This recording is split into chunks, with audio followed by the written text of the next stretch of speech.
My name is Michael Carter, and for as long as I can remember, I have believed in God. Or at least, I thought I did.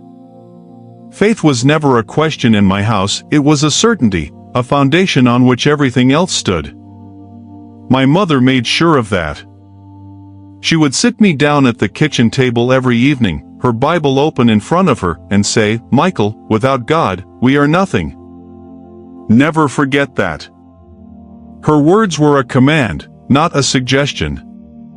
And so, I held on to them, clutching my faith like a shield against the uncertainties of life. By the time I was a teenager, I had already decided what my future would be.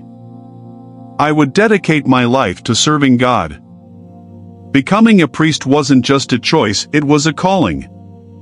At least, that's what I told myself. I spent years in seminary, waking before the sun to pray, studying scripture late into the night, memorizing the sacred texts until they became second nature. Every moment was a lesson in devotion. Every ritual, every tradition, was drilled into me until I could perform them flawlessly. By the time I was ordained, I was confident I had found my purpose. For years, I served in a quiet town in Tennessee, a place where faith was as natural as breathing.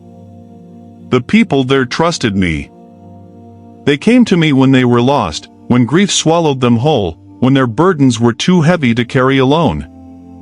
I baptized their children, presided over their weddings, prayed over their dead. To them, I was a shepherd of God's flock, unwavering and strong. But inside, something never felt quite right. I never spoke of it. How could I? A priest is meant to be certain, to be a beacon of faith. But in the stillness of an empty church, when the only company I had were the flickering candles against the stained glass windows, I felt it, an emptiness, an ache I couldn't explain. I led Mass with devotion, delivered sermons with passion, recited prayers with authority. But in the quiet moments, when the echoes of my own voice faded, the questions crept in. Do I truly know Him? Or have I only learned how to talk about Him? I told myself these doubts were just human weakness. Everyone struggles, even priests. So I prayed harder, buried myself in my duties, pushed the thoughts aside. But no matter how much I tried to silence them, they never fully disappeared. On the outside, I was a man of faith. A leader. A guide. But when I was alone, stripped of the expectations, I faced a truth I could never say out loud. I wasn't sure if I had ever truly known God at all. It started as a quiet night, no different from any other. The town had long since settled, the streets outside empty, the distant hum of cicadas the only sound breaking the silence. I had just finished my last prayers of the day, sitting in the dim glow of candlelight at the front of the church. The air was still, heavy with the scent of melted wax and aged wood.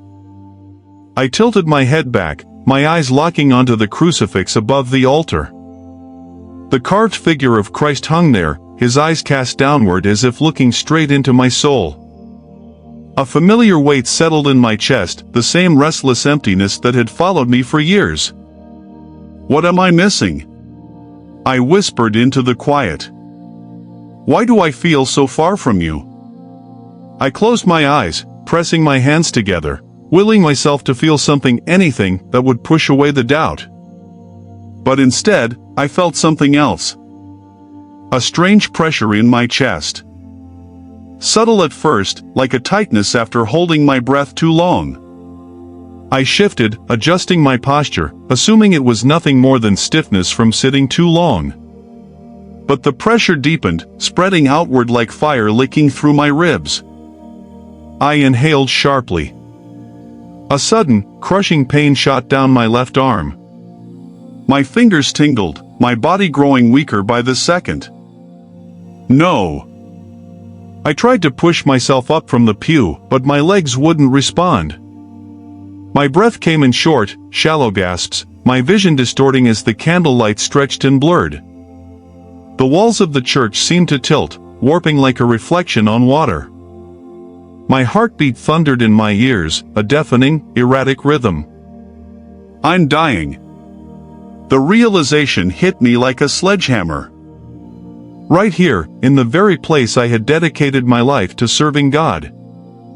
Alone. No one to call for help. No one to hold my hand.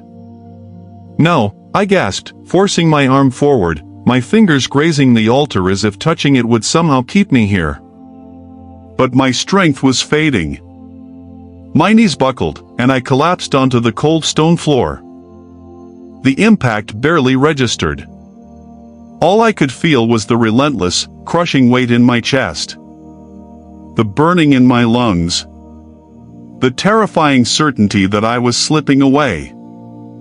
I tried to speak, to call out, to pray, but no words came. My lips moved, but there was only silence.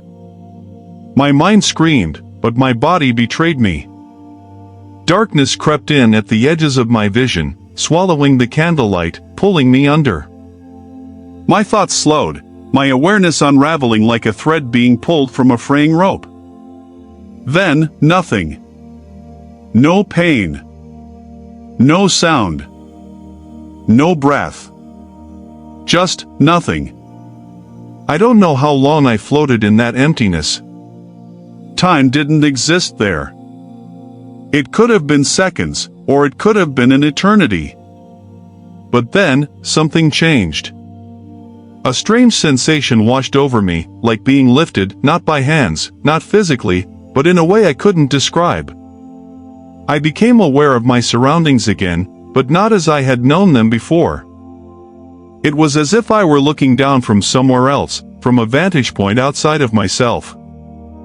And that's when I saw it. My body.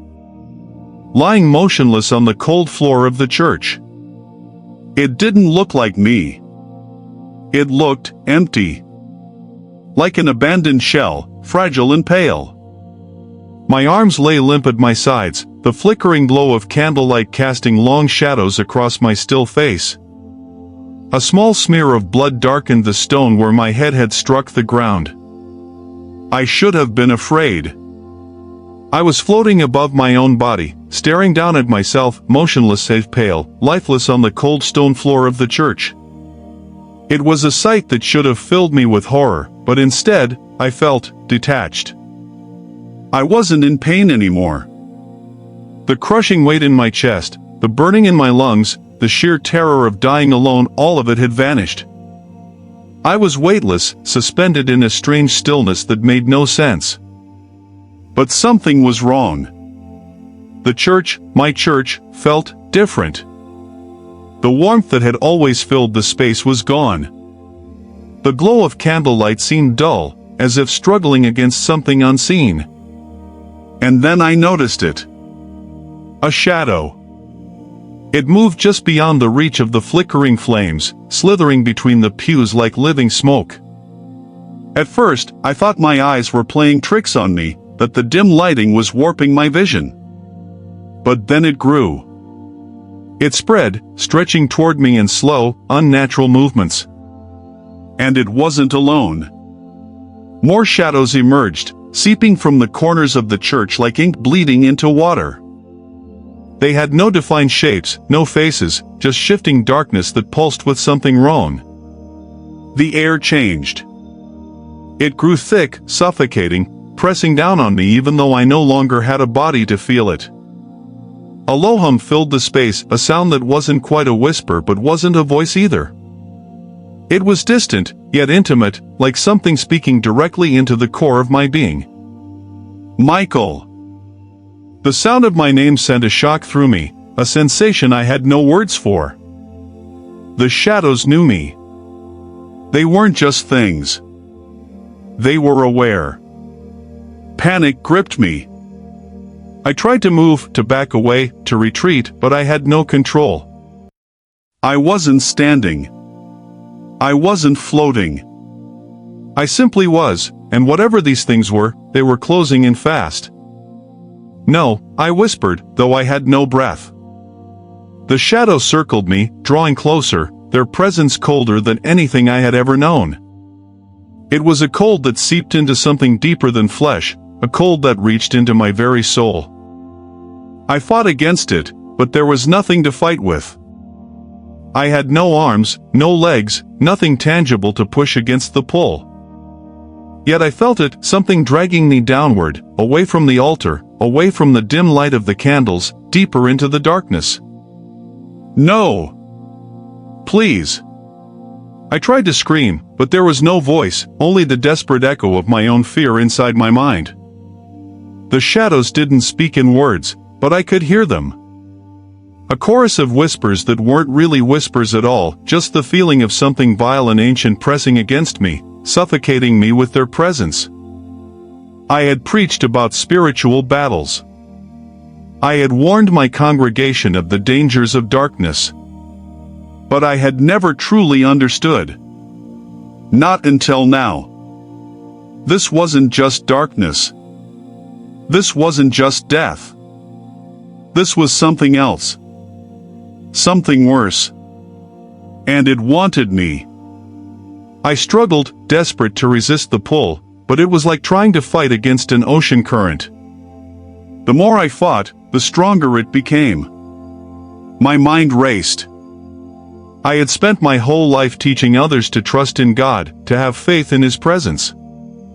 But in that moment, I felt utterly alone. God, where are you? The shadows surged forward, engulfing me in their grasp, and for the first time since leaving my body, I felt pain again, not physical pain, but something deeper, something that gnawed my very essence. Despair.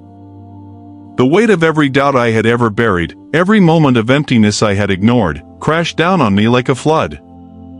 This is what you deserve. The thought wasn't mine, yet it slithered into my mind, wrapping itself around my soul like a noose. No, I choked out. No, this isn't. The pull intensified. I was being dragged, ripped away from whatever connection I had left to the light. My mind screamed for help, but there was no one to hear me. I was losing. I was lost. I had never known true fear until the moment the darkness tried to take me. The shadows had pulled at me, whispered to me, wrapped themselves around my very soul. It wasn't just the absence of light, it was something alive, something hungry, dragging me into an abyss that had no end. And in that moment, I was helpless. I had spent my life preaching about good and evil, about the eternal battle between light and darkness.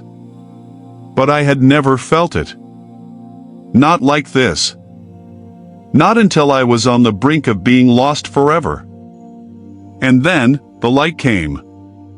At first, it was just a flicker, so small, so faint, I thought I had imagined it. But then it grew, pushing against the darkness, driving it back like a wave crashing against the shore. The shadows recoiled, retreating from its presence, hissing like wounded animals. I felt it. Warmth. It started as a gentle ember deep within me, then spread outward, chasing away the cold that had wrapped itself around my soul. The unbearable weight of despair lifted, replaced by something I had almost forgotten existed, hope. I was no longer falling. I was rising. The darkness screamed, a terrible, soundless shriek as the light consumed it, obliterating it in an instant. And then, just as suddenly as it had appeared, the shadows were gone. Silence. Not an empty silence, not the void I had floated in before. This was something different. A silence filled with presence, with a stillness that was more alive than anything I had ever known. And then, I saw it. Or rather, him. The light wasn't just light. It wasn't an energy, or a force, or some abstract concept. It was a being. At the center of the radiance, a figure stood. At first, I couldn't comprehend him. He was both within the light and the source of it, both near and infinite. His presence was overwhelming, but not in a way that crushed me. It filled me, wrapped around me like the warmest embrace. I knew, instinctively, undeniably, who he was. Jesus. And he was looking at me. He took a step forward, and I swear, the very fabric of existence shifted with him. I had imagined this moment before, in my prayers, in my teachings, in the stories I had told my congregation. But none of those could compare to the reality of being here. I had expected judgment.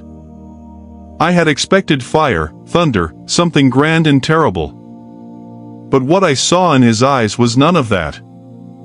It was love. Pure, unfiltered, absolute love. He spoke my name. Michael. The sound of it broke something inside me. It wasn't just a voice, it was a calling, a knowing. It wasn't just that he spoke to me, it was that he knew me. Every part of me. Michael, he said again, stepping closer. I wanted to speak. I wanted to fall to my knees. I wanted to do something, anything, but all I could do was stare. Then he asked me a question. Do you truly know me? It was a simple question. And yet, it shattered me. I had spent my entire life studying him, speaking about him, teaching others about his word. But now, standing before him, I felt the weight of a terrible realization. I knew about him. But I had never truly known him. Tears burned in my eyes as the truth of it crashed over me. My voice trembled when I finally managed to speak. I thought I did. His expression held no condemnation. No anger. Only a sorrow so deep, so profound, that it made my chest ache. You know the stories, the rituals, the words, he said gently. But have you ever sought my heart? His words were a blade cutting through every lie I had ever told myself. I thought about all the sermons I had preached, the sacraments I had performed, the rules I had followed. I had measured my faith by my obedience to the church, by my dedication to the institution. But had I ever truly sought him? Had I ever loved him? Tears spilled down my face. My legs gave out, and I sank to my knees before him, my hands trembling. I don't know, I whispered. I thought I was doing what you wanted. I thought I was serving you. Jesus knelt down, his face close to mine. The love in his gaze was almost too much to bear. You have done many good things, Michael, he said. But faith is not about what you do. It is about who you are with me. His hand reached out, resting on my shoulder, and at his touch, I felt something I had never known before, total peace. I choked on a sob, unable to hold back the weight of it all. I'm sorry, I said, my voice breaking. I thought I was enough. I thought I was doing enough. But I see now. I was missing the most important thing. Jesus smiled, a smile so full of love that it made my heart ache. It is not too late, Michael, he said. You can still know me. You can still walk with me, not just for me. His words were a lifeline, pulling me from the abyss I hadn't even realized I had been sinking into my whole life. For the first time, I understood. Faith wasn't about rituals. It wasn't about traditions. It wasn't about titles or institutions. It was about him. It was always about him. I looked up at Jesus, tears streaming down my face, my heart breaking open in a way I never thought possible. Teach me, I pleaded. Teach me how to know you. Jesus reached out his hand, and as I took it, the light around us grew even brighter. And I knew this was only the beginning. I stood frozen, my heart heavy with a sorrow I had never known before. The light that surrounded me was still warm, still filled with peace, but inside me, something was breaking. Jesus had just shown me the truth, and I could no longer hide from it. Moments from my life played out before me, not just as memories, but as revelations. I saw myself standing at the pulpit, delivering sermons with conviction. I had believed my words were leading people closer to God. But now, through his eyes, I saw the faces in the pews, the desperation in their eyes, the silent cries behind their polite nods. Some clung to my words, searching for hope, but I had been too focused on my delivery, on my duty, to see them. "Do you see now, Michael?" Jesus asked gently. I couldn't speak. My throat tightened with emotion as another memory played before me.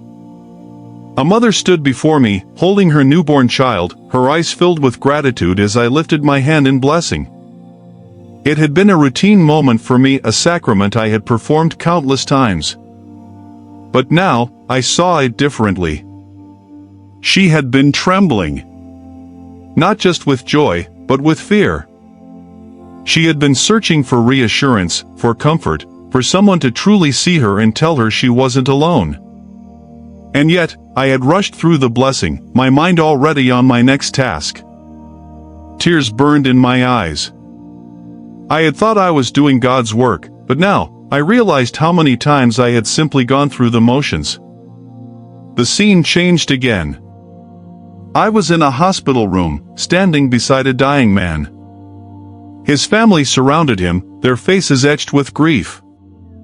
I had spoken the right words, performed the proper rites, but I had not truly been there with them.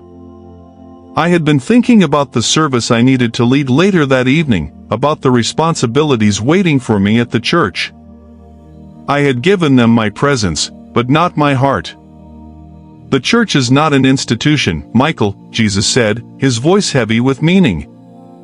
"It is my body. It is not built with stone or wood, but with hearts that are open to my grace." A sob tore through me as the truth of his words cut into my soul.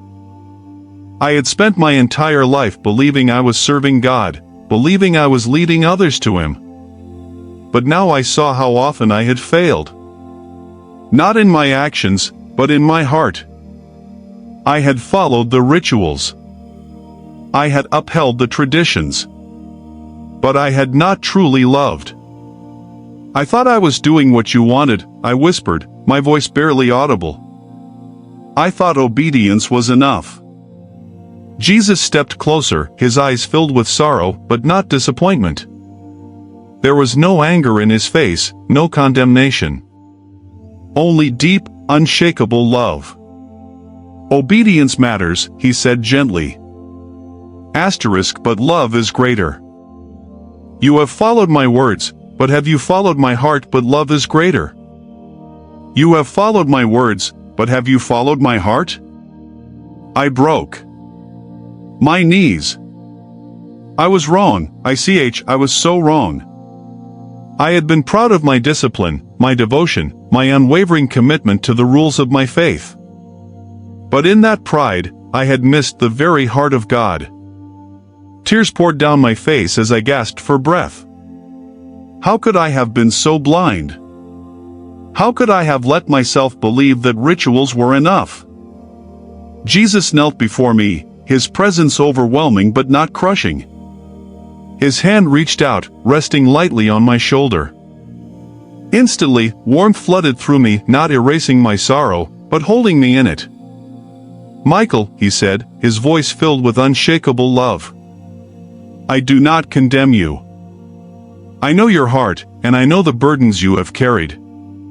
But now you see the truth. And with truth comes a choice." I looked up at him, my vision blurred with tears. My hands trembled as I wiped my face, trying to process the weight of his words. "A choice?" I repeated. Jesus nodded. "You can continue as you were doing good, following the path you have known, but never truly knowing me." His voice was calm, steady. "Or, you can let go of the traditions that have held you back and step into the fullness of my love. You can lead others not through rituals, but through a life that reflects my grace." The weight of his words settled over me like a tidal wave. I had spent decades thinking I was walking with God, but now I knew the truth. I had been walking beside the idea of Him, not with Him. Could I change? Could I truly let go of the comfort of structure, the safety of rules, and surrender fully to knowing Him? I closed my eyes, shaking my head. I don't know if I can, I admitted, my voice breaking. I don't know how. Jesus smiled, a soft, knowing smile, filled with more love than I could comprehend. You don't have to know how, He said. You only have to choose. I swallowed hard. My entire body trembled, the weight of my regrets pressing down on me. But beneath it, something else stirred. Hope. I took a deep breath and looked into His eyes, my voice shaking but steady. I want to choose you. His smile deepened, and in that moment, the light around us grew even brighter. Then follow me, Michael, He said. And trust that I will guide you every step of the way. As He spoke, something inside me shifted. The fears, the doubts, the regrets, they were still there, but they no longer controlled me. This was the beginning of something new. Something real. My eyes snapped open, and before I could stop myself, the words tore from my lips like thunder. Jesus is God. The sound of my own voice startled me. It was raw, desperate, as if the truth had been locked inside me for years and had only just now been set free. My chest heaved, my body trembling, my heart pounding with a force that felt almost inhuman. I was alive. The sterile glow of fluorescent lights flickered above me, casting harsh white shadows across the ceiling. A rhythmic beeping echoed in the room, steady and mechanical, grounding me in a reality that felt impossibly distant from where I had just been. The smell of antiseptic and latex filled my nostrils, sharp and clinical. I was in a hospital. I turned my head slightly, my neck stiff, and saw an IV drip beside me, a thin tube snaking into my arm. My hands trembled as I tried to lift them, as if my body had forgotten how to move. I felt weak, but not just physically. Something inside me had been reborn, and I could feel it in every fiber of my being. The door burst open. A nurse rushed in, her face a mix of relief and shock. She placed a hand over her chest, exhaling sharply. "Oh, thank God. Padre, you're awake." I tried to speak, but my throat was dry, my voice nothing more than a whisper. The words I had shouted moments ago still echoed in my head. Jesus is God. I knew it now, not as something I had studied, not as something I had preached, but as an undeniable truth written into the very core of my existence. I had seen Him. I had been with Him. Tears burned in my eyes. I was back. The nurse hurried to my bedside, adjusting the IV, checking the monitors. I watched her hands move with practiced precision, but everything felt surreal, as if I were an outsider looking in on my own life. "You've been unconscious for nearly 2 days," she said, her voice laced with concern. "We almost lost you, Padre. The doctors said it was a massive heart attack. It's a miracle you're still here. A miracle." I let out a shuddering breath, my mind struggling to comprehend how I had gone from standing in the presence of Jesus to lying in a hospital bed. The contrast was staggering. A moment ago, at least, what felt like a moment ago, I had been kneeling before Him, my heart breaking under the weight of truth. And now, I was here, confined to this fragile, failing body. Why? Why had He sent me back? My hands clenched the bedsheet, my fingers gripping the fabric as if holding onto something solid would keep me from spiraling. The nurse's voice was distant, muffled, drowned out by the whirlwind of emotions crashing over me. I remembered the light. The warmth. The way Jesus had looked at me, not with condemnation, but with love. I remembered the weight of His words, the choice He had given me. "Follow me, Michael." Had this been His plan all along?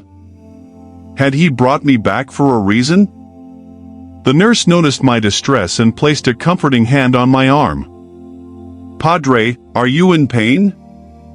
I swallowed hard, shaking my head. No. No, My voice cracked. "I saw him." She blinked, tilting her head. "Saw who?" I turned to her, my eyes burning with an intensity one had never felt before. Jesus. The name felt different now, heavier, more real, more powerful. I saw him. I was with him. He showed me everything. The nurse's expression shifted, curiosity, uncertainty, perhaps even skepticism. I didn't blame her. If someone had told me the same thing a week ago, I would have smiled politely and assumed they were simply overwhelmed by emotion. But I knew what I had seen. And I could never unsee it. Tears spilled down my face as the reality of it all settled deep into my soul. I had been standing at the edge of eternity. I had been moments away from being lost forever. And yet, he had reached for me, pulled me back, given me another chance. I wasn't the same man I had been before. I couldn't be. A quiet knock at the door interrupted my thoughts. A doctor entered, a clipboard in his hands, his expression professional but kind. He glanced at the monitors, then at me. "You gave us quite a scare, Father Carter," he said, offering a small smile. "Honestly, we weren't sure if you'd make it." "I shouldn't have," I admitted, my voice still hoarse. The doctor raised an eyebrow. "Well, I wouldn't say that. You're a fighter." I shook my head. "No. It wasn't me. It was him." The doctor exchanged a glance with the nurse, clearly uncertain how to respond. I didn't care. It didn't matter if they believed me or not. I knew. The doctor continued speaking, explaining my condition, the medications I would need, the lifestyle changes required to prevent another heart attack. I barely heard him. My mind was elsewhere. On Jesus. On the mission he had placed before me. I thought of my congregation, of the countless people who had come to me over the years seeking guidance. I had given them doctrine. I had given them tradition. But had I truly given them Jesus? Had I shown them his heart? I knew what I had to do. This wasn't just about me. It never had been. Jesus had sent me back, and I couldn't waste this second chance. I had to tell them. I had to show them. I had to live the truth I had seen with my own eyes. My heart pounded, not from fear, not from weakness, but from purpose. I had been given a mission. And I would not fail him. The moment I stepped out of that hospital, I knew my life had changed forever. The weight of what I had seen, what I had lived, pressed on me with an urgency I couldn't ignore. Jesus had sent me back not just to live, but to speak. To show people the truth. And I wasn't going to waste this second chance. The first Sunday after my return, the church was packed. Word had spread quickly. I had been dead and gone for 2 days, yet here I was, standing in front of them, alive. They came expecting a testimony, a miracle story, something that would reaffirm their faith. But what I had to tell them was so much more than that. I stood at the pulpit, my hands gripping the edges as I looked out at their familiar faces. For years, I had seen them from this very spot. I had watched them nod along to my sermons, watched them bow their heads in prayer, watched them go through the same motions I had once believed were enough. But now I knew better. I took a deep breath. I died. A murmur rippled through the congregation, whispers spreading like wine through the pews. I let the weight of those words settle before I spoke again. I died. and I stood before Jesus. Gasps. A few people leaned in, their expressions a mix of awe and skepticism. I had spent my entire life thinking I knew him, I continued, my voice steady. I followed the rituals. I obeyed the traditions. I preached the sermons. But when I stood before him, he asked me one question. I swallowed hard, my throat tightening as the memory crashed over me. Do you truly know me? Silence.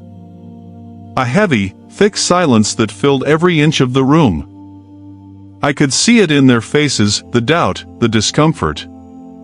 Because deep down, some of them knew the truth. They had lived like I had. They had followed the structure, done all the right things, but had they truly known him? I realized, in that moment, that I had spent my life knowing about Jesus, but I had never truly known him. My voice cracked, but I pressed on.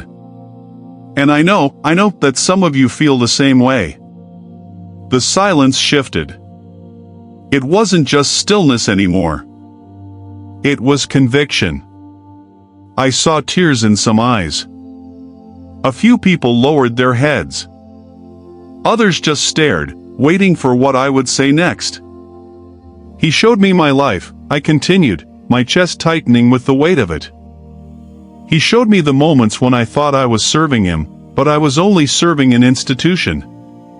The times when I performed rituals, but my heart was not truly seeking him. The moments when I could have loved deeper, could have reached out more, could have truly been with the people I was meant to shepherd, but I didn't. Tears burned in my own eyes. And then, he gave me a choice. I exhaled shakily. To keep living as I had before, or to truly know him. To lead people, not through routine, but through love. To show them, not just tell them, who he really is. A deep breath. And I chose him. A sob broke out somewhere in the congregation. A woman covered her mouth, tears running down her cheeks. A man in the back wiped his eyes. This was it. This was what Jesus had sent me back to do. I am telling you this because he is giving you the same choice. I let my words hang in the air. You can go through the motions. You can check all the boxes. But that is not what he wants. He wants you. Not your rituals, not your routines. You. Your heart. Your love. Your surrender. People were weeping now. Others were gripping their pews as if holding onto something tangible in the storm of conviction. I stepped down from the pulpit and walked to the center of the church, looking at each face, feeling their weight, their burdens. Jesus is alive, I said, my voice firm. And he is calling you just as he called me. He is not asking you for perfection. He is asking you for your heart. The dam broke. People rose from their seats. Some rushed forward, falling to their knees at the altar, crying out in prayer. Others clung to one another, their voices trembling as they whispered desperate confessions, desperate prayers. And I knew this was the moment he had sent me back for. Not to preach another sermon. Not to uphold another tradition. But to bring them to him. From that day on, everything changed. My ministry was no longer about rituals, about structure, about maintaining what had always been. It was about Jesus. Only Jesus. Some people rejected it. Some preferred the comfort of routine over the vulnerability of relationship. I didn't blame them. I had done the same for years. But for those who truly listened, for those whose hearts were open, their lives would never be the same. Neither would mine. I spent more time with the broken, the lost, the ones who had felt abandoned by the very faith they had once clung to. I showed them what Jesus had shown me, that he wasn't just a God of rules, but a God of relationship. And every time I stood before my congregation, every time I told my story, I made sure they understood one thing. He is real. He is alive. And He wants you to truly know Him. This was my purpose now. This was why He sent me back. There are moments in life that redefine everything we thought we knew. For me, that moment was when I died. I stood at the edge of eternity, staring into the eyes of Jesus, and in an instant, my entire existence was laid bare. I had spent my life preaching about Him, following traditions, believing I was serving God. But when He asked me, "Do you truly know me?" I realized the devastating truth. I had known about Him, but I had never truly known Him. In that moment, I felt a love so deep, so pure, that it broke me. Jesus wasn't just a figure in Scripture. He was real. Alive. And He wanted me, not my rituals, not my titles, but my heart. When He sent me back, He gave me a mission to share this truth, to tell you that faith isn't about routine. It's about a relationship with Him. Now, I ask you, if you were me, if you had stood before Jesus, how would you feel? Would you be ready to answer His question? This isn't just my story. It's a wake-up call for all of us. Jesus is calling you, just as He called me. Will you answer? If you feel this message in your heart, I invite you to leave a prayer in the comments. Let me pray for you, so together, we can seek Him with all our hearts. And if this message moved you, don't keep it to yourself. Like this video, subscribe to the channel, and share it with those who need to hear it. Let's spread His truth, because someone out there is waiting for this moment of awakening.